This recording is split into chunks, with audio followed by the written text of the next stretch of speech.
Here's my next book, my new book on Amazon KDP called A is for Apricot, about a guinea pig for the young and old. Chapter 1, Lettuce. Oh no, not lettuce again, thought Apricot.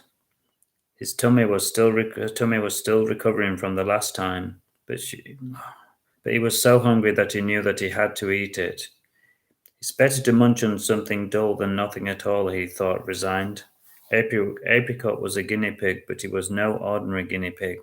He was a dreamer, and his dreams stretched far beyond the rusty confines of his cage.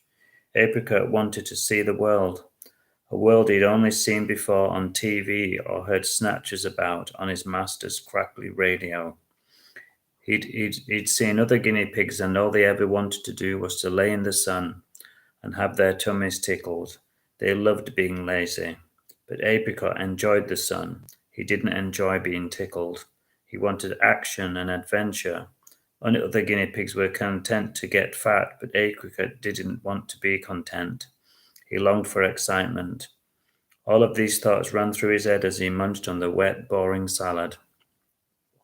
He peered out over the uncut grass and past the autumnal trees, and he wished that he could burst out of his cage and run through the woods and see what was beyond. It was a mystery. Many a night he'd looked out at the twinkling stars and the flashing lights of the city, and he'd pin his wet nose against the cage, and he breathed in the smell of freedom, while a lonely fat tear fell to the ground. He longed to see what was out there. That night he slept soundly, and he had a vivid dream of escape, and the wonders and terrors swirled round in his mind like a crazy kaleidoscope.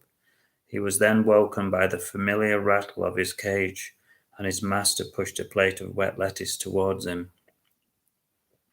Apricot was so bored of lettuce. He needed something warm like porridge. He was so hungry that he would have eaten anything. His master was a big, fat, lazy man who loved drinking and smoking and laying in the sun. He was too lazy to work, and he was too lazy to prepare a decent meal for anyone, especially Apricot. He didn't care about Apricot at all, and he saw him as nothing more than a pest. The sun came out, and Apricot began to feel hot in his small, stuffy cage. He lapped leisurely at his bowl of water, and he wondered what his master would do next. It didn't take him long to find out, as the burr of the lawn-mower cut through the long grass with ease, sending it confetti-like into the air, and landing in Apricot's cage like a main course. Apricot forgot about his limp lettuce, and he munched happily on the green grass. It was a bonus. He watched his master with a careful eye. He knew that he was short-tempered, and he knew that it wouldn't take much to put him into a temper. He knew that he had to make the most of his peaceful time. He had plans to make.